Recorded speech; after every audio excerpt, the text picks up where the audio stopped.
Yeah, I think it is. I think they got to Indianapolis, and obviously it's where all the agents get together. There's all the GMs there. There's all the personnel people, and they're realizing, Tom Condon is realizing there isn't as much interest in Sam Bradford as he thought around the league. And it starts with that and the realization that starting over again in another situation for Sam Bradford is obviously not going to be desirous, especially if he's not going to get the big payday that they were expecting. So it makes more sense to return to Philadelphia.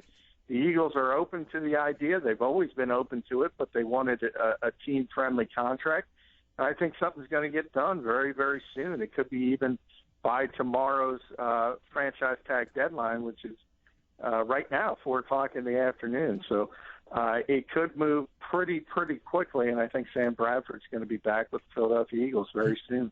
All right, John. Mike Garafolo over at Fox said it was a very strong offer, basically indicated that it was in the range that he had been asking for. Now, we had heard before $25 million was a number that was thrown out there. What is your best guess of where Bradford and the Eagles will come together on? Yeah, the numbers I got are certainly nowhere near 25. I've been hearing anywhere from 15 to 17, and that's what wasn't getting it done. So if it ticks up a little bit from there, maybe 18, maybe that is sort of the middle ground and where they'll end up.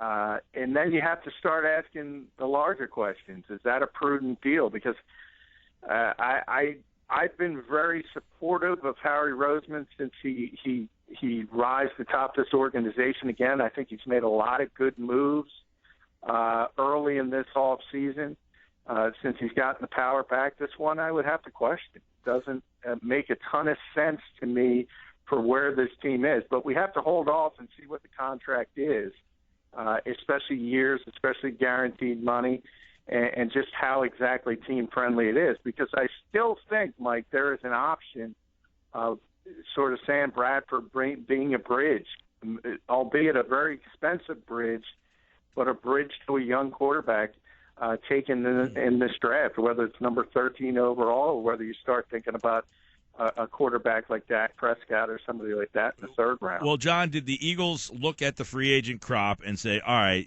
Bradford's far better than any option there, and then go out to the combine this week and say, look, what we're seeing here isn't better than what we already have, and is that what made them increase their offer? Well, likely, but, to me that's a little short-sighted because there is no question that other than Kirk Cousins, who's not going to be available, he probably is the best option for 2016. I don't think very many people disagree with that. But that's a short-sighted way to think about things. And just because he's the best option for 2016 doesn't mean he's the best option for 2017 and 2018. So a more logical bridge quarterback who's making $6, $7, $8 million a year, to me, to get to that young quarterback, to me makes a lot more sense. And I've said in the past, you have a very limited opportunity because you rebooted this franchise and you brought in a new coach. While we all understand there's no more 5-year plans in the NFL, you do get a little bit of a honeymoon. And Doug Peterson maybe can take a year or two to get his feet on the ground. And I think you have to take advantage of that situation and start getting the long-term answer at the game's most important position. I don't think that's Sam Bradford, and I don't think many people disagree with that aspect of it. Well, and I was talking about this earlier, John. Isn't it? It's a hard sell in the NFL to throw a season away. So if you're saying, look, we signed Sam Bradford, I think going into the year, you're hopeful to be a playoff team. If you bring in a lesser guy, you're saying, look, we're going to throw a season away, and that would be 3 straight years of no playoffs. The Eagles are kind of in a situation where, yeah, you get a little honeymoon, but there is some carryover for not making the playoffs for 2 straight years. Yeah, I agree with that, and I think that's part of the pressure on them to make this move. And, I think that's short-sighted thinking because I understand the frustration from the fan base's side. There's no question about that, and I certainly agree with you. But the guys who run this team can't think like fans. They have to think about the long-term health of this team. And all of a sudden, if Sam Bradford comes back, I'll go you one better. The Eagles aren't just in the mix. People are going to expect them to make the playoffs in Doug Peterson's first year. And is it a possibility? Sure, it's a possibility in a bad division. But if you're looking to compete with the true heavyweights and be up there with the Denvers of the world and the Carolinas and the Seattles, I don't think this team's ready to do that. There's too many holes. And I think sort of the Band-Aid of Sam Bradford for another year or two, I just don't think long-term that's the way you want to build an NFL team. And that's the conundrum sort of Chip Kelly put them in. But I think if they make this deal, and again, I fully expect them to make it, I think this is the new regime. This is Howie Roseman. This is Doug Peterson. And this is on them. And I don't necessarily think it's the smartest decision they could make. You tweeted earlier that the Eagles and Sam Bradford will be getting something done soon. Soon this week, today, by the end of the day. What is soon in your estimation? Well, the deadline for the franchise tag is 4 o'clock tomorrow. I think it could be done before then. Once you don't put the tag on there, and let's make no mistake about it, the Eagles are not putting the franchise tag. They're not even going to put the transition tag on Sam Bradford. So you sort of lose some of the leverage you have. And all of a sudden, if there's a 24th or 23rd hour other team, whether it's Houston, whether it's San Francisco, because they can't work something out with Colin Kaepernick, I don't think it's going to be Cleveland. But if one of these teams all of a sudden jumps up and says, for instance, Houston, the Texans are interested in Brock Osweiler, but it's still the most likely scenario that he winds up back in Denver. And then all of a sudden, if Sam Bradford's their plan B or plan C, and they enter into the negotiations, you lost some of that leverage, and it can come back to bite you. So I think they're going to try to get it done before the franchise tag deadline expires. I think it's a possibility, but certainly before March 9th, which is the start of free agency. Is there any wild card player at quarterback in free agency that could emerge? Cousins looks like he's at Washington. Osweiler's name, obviously, Fitzpatrick as well. But are there some wild cards that could emerge in the next day or two? Well, I think Osweiler's the wild card because I think he might get a lot more money than people are expecting. I think people, and myself included, looked at the landscape and said he's comfortable in Denver. Obviously, that's a very good team, and he'll make the sensible decision sort of to go back under a team-friendly deal for the Broncos. But all of a sudden, if somebody like the Texans comes in and offers, Sam Bradford-like money, $17, $18, $19 million a year, that changes things because it's easy to say, okay, $14 million in Houston versus $13 million in Denver, I'm going back to Denver. If it's $19 million versus $10 million, well, he's probably going to go to Houston. So I think Brock Osweiler is the one wild card because there's a lot of teams because of his youth and what he showed in his first opportunity to be a starter in this league when Peyton Manning went down with the injury. I think he's the hot name on the free agent front, not Sam Bradford. All right, John McMullen, 97.3 ESPN.com. Murray, any shot something gets done with Murray, or is this just, hey, we're listening because we want anybody to call us if possible? Well, I think the only shot is Jerry Jones, and if he makes a bad decision, and he's been known to do that. So it's not out of the realm of possibility, but let's face it, nobody's going to trade for that contract. So to work out a deal, the Eagles would have to not only agree with the team, but that particular team would have to renegotiate with DeMarco Murray, who in turn would have to take significantly less money. So that's a lot of hurdles to overcome, especially with a guy who's getting paid significantly. And remember, the Eagles can't cut him because if they cut him, all of a sudden it's $13 million in dead money. They can't afford to do that. I've always thought the most likely scenario with DeMarco Murray is that the two sides have to live with each other for one more year, I think he needs to understand that, and he has to also realize this is a different offense. You were upset with the Chip Kelly offense. This is a Doug Peterson West Coast offense who understands what you are. You're going to have the opportunity to run the football downhill again. Granted, it's not going to be behind Teron Smith and Zach Martin and Travis Frederick, but it should be an improved offensive line. And he has the opportunity to have a bounce-back year and get his career going in the right track again. I think he should embrace that situation, really, and stop trying to force something to get back into Dallas. What's going on with Colin Kaepernick? He just is really, really upset with that organization and the GM, Trent Baalke. He had 3 off-season surgeries, Mike, and they were all minor, so that's not an issue. But he didn't have them under the auspices of the 49ers and their team physicians. He went to the Stedman Clinic in Colorado, and not only did he have the surgeries done outside of sort of the Niners environment, he's also rehabbing there. So he doesn't want to rehab. And to me, it's similar to DeMarco Murray. He has to understand Jim Tomsula is no longer the coach there. This is Chip Kelly in San Francisco, who obviously would take better care of your skill set, and you're going to fit in what he wants to run a heck of a lot better than what Jim Tomsula was trying to accomplish. So there's another guy who needs to understand the landscape has changed, and it's okay to be upset at the organization, but understand the organization has changed. And to me, it's always made the most sense for him to go back and play under Chip Kelly.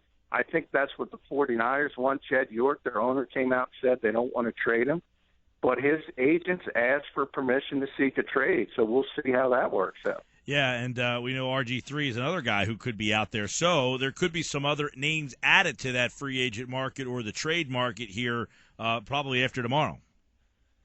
Yeah, and Kaepernick is another guy who all of a sudden, Hugh Jackson, for instance, has always raved about him, wanted to draft him when he was in Oakland, and has always loved the skill set of Colin Kaepernick. So if he's sitting there at number 2 overall, he's not enamored with Jared Goff or Carson Wentz, and all of a sudden he can swing a deal for Colin Kaepernick.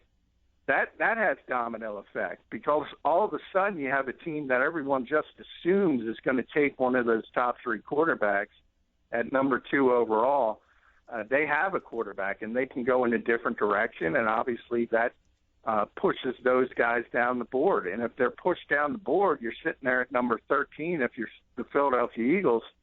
And I've said from the start, what would you rather have? Sam Bradford at $18 million, or would you rather have one of these young guys and build for the future and find that long-term answer? To me, the answer to that question is easy. It isn't easy for the Eagles, evidently. John McMullen, 97.3 ESPN.com. There is a lot happening here in the NFL. What you mentioned Goff and Carson Wentz. What was the story on those guys at the Combine this weekend? Well, Goff had the dreaded small hands, which I always chuckle because small hands smells like cabbage. Exactly, and that it has an effect with this league because guys think you need the large hands, especially to play in bad weather games late in the season. And it's one thing everyone always looks at Russell Wilson because people took shots at him because he's only 5'11", but he had big hands. And all of a sudden Jared Goff shows up and he doesn't. And guys are looking at Carson Wentz, and even though he has a small school pedigree, from a skill set, from arm talent and that type of situation, he's probably a better athlete than Goff. He's certainly got a better body. So I think if you ask most teams, Wentz has sort of elevated himself above Goff as the number 1 quarterback overall, and sort of Paxton Lynch is looming down there at number 3. To me, he's the guy with the highest ceiling as a prospect. He's probably not ready to start year 1. But he's 6'7". He's tremendously athletic for his size. He can throw the football through a wall. So if he's sitting there at number 13, I don't know how the Eagles pass up on that, even if they re-sign Sam Bradford. I think you have to take the opportunity and get that kind of prospect into this program. Yeah, a lot of interesting free agents as free agency just a couple of weeks away. And another big story, John, will be the JPP story. How do you think that's going to work out for him? Well, I'm hearing the Giants want to re-sign him, but they only want to re-sign him to a one-year deal. And I don't blame them, because you saw him. He was still the athlete he always was, but when he's playing with that club on his hand, he just can't grab.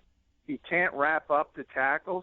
So many times in the second half of the season when he got back on the field, he was in position to make a play, but he couldn't finish. And I don't know if that's going to change ever with him moving forward. So if you think about where he was before July 4th in the accident last year, he didn't sign his franchise tender tag because he was under that at the time, which would have been over $14 million, and the Giants were looking to work out something long-term.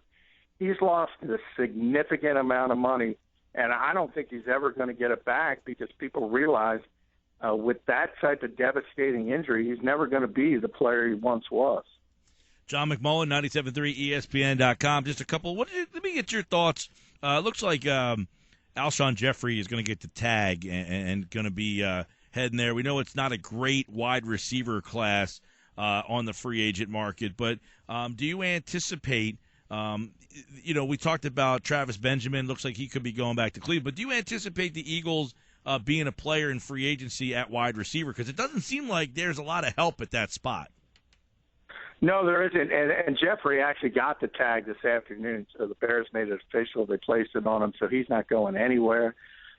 You're right, and the Eagles, the problem is they obviously need help at the position, and it's compounded by the fact that they have three young players that, in theory, they want to move forward with. So when you talk about Jordan Matthews and you talk about Nelson Aguilar, Josh Huff, it's difficult to fit somebody in there as far as a veteran. So it would be a mid-level guy, but we've seen that work out in the past. And you mentioned a guy like Travis Benjamin, who's a very talented guy, very inconsistent, but can really stretch the field. I've heard the Chargers with him. I've heard the Falcons. And I just don't think Howie Roseman's mentality is to make a big splash in free agency. And I don't necessarily disagree with that. He obviously likes to sign his own and build from within. And Matthews has shown enough to where certainly they feel he's a building block. And he can't give up on Aguilar after just 1 year. And that's where the Eagles are at as far as the wide receiver position. And it's a concern, because I'm not sure you want to bring in a big name to sort of stunt the development of those receivers. So that's where you hope to have real improvement from within. I don't know if you should have confidence in that, but I think that's the Eagles' thought process when it comes to that position. Yeah, and, Josh Norman, another big name. We'll see what's going on there. Doesn't look like there's a lot of progress. Von Miller, he's not going to leave Denver, we don't think anyway, but we'll see what happens there. There's some of the bigger names. The Cousins deal, too, that's going to be interesting, because now they're talking about the transition tag out there for Kirk Cousins. He, to me, John, it almost feels like the Jeremy Maclin situation with Cousins, where everybody just thought it was going to happen, and then all of a sudden someone just swooped in there. But Cousins, a little different from Maclin, where, Maclin's coach left and there was a connection there. I don't know if that's the same situation for Kirk Cousins, but, it just seems like a foregone conclusion that he goes back to Washington. Yeah, it makes so much sense from both sides, and that's when everyone's thought that. But same with Sam Bradford, once you lose the leverage of that tag, the franchise tag, and you're right, I think if push comes to shove, the Redskins will put the transition tag on them, and that makes it easier for somebody if they want to come out and blow them out of the water contract-wise, and all of a sudden you got a big issue. I think both Washington and the Eagles' mentality is, remember, not only is Tom Condon with Sam Bradford, Kirk Cousins representatives, not only are they talking with the GMs of the other teams have a feel for who what. And that's what the issue with both Cousins and Bradford. Not going to get as much money on the open market as people thought they were. And that's why coming back to where the teams feel comfortable saying we don't need to place this tag on him because I don't think there's somebody out there who's going to pay him $20 million. I think that's both where Philadelphia stood and Washington. Yeah, and let me real quick, Eric Berry and Eric Weddle, two of the top safeties there. Is safety a spot the Eagles could make a big splash? No, I don't think so, because if you think about the narrative they've been selling is that they don't have the money to re-sign Walter Thurman. And if you don't have the money to re-sign Walter Thurman, you're not going to have it to go out and get Eric Berry, who I think is going to go back to Kansas City. Eric Weddle's a little more interesting because he had the issues with the Chargers and the franchise, and I think he'll get to the open market. Been a very good player for a very long time. He's banged up, though, and I think people around this league look at him as a descending player, so he's not going to get as much money as the name would indicate. And I don't think the Eagles want that type of player sort of on the downward side of his career. They would prefer to get an ascending player. And then you start talking about guys like George Iloka from Cincinnati. That would be a more likely scenario to me than a player like Weddle. All right, John McMullen with a lot. We'll get ready for free agency, which will be here before we know it, the NFL draft. By the way, the NFL negotiating window is next Monday. The signing period opens on Wednesday, March 9th at 4 o'clock. So this time next week, get ready for the action to all start with some of the names we just mentioned there. And, of course, the Combine finishing up and the draft will be next. And John will have plenty more at 97.3ESPN.com and at JF McMullen for all of the NFL news and notes. Thanks, John. Hey, thanks, Mike.